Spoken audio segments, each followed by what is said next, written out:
the Secretary of State, during his evidence to the committee in November, noted that he sees the Armed Forces Bill potentially coming in this year or next as the vehicle to do that.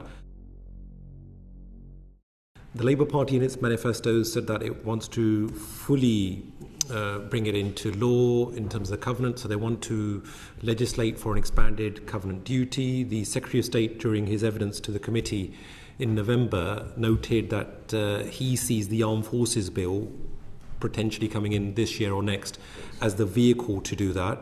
But as yet, there have been no specific details forthcoming from the government. So in your views, which areas should the duty be expanded to? So Nick? If I was to say in principle the idea of expansion is a good thing, so hold that particular thought. And if you were to expand into making the covenant a responsibility legally of all government departments, particularly I would focus towards the social care areas. I'd be looking into some of our employment legislation areas.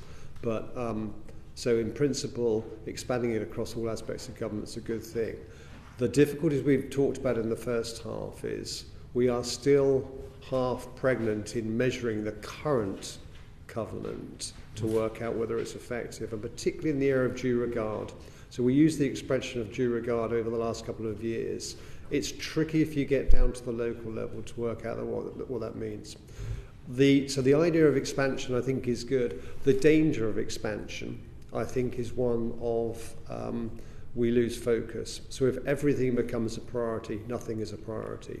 And that's to me is we will end to go very broad but very shallow rather than deep in some areas.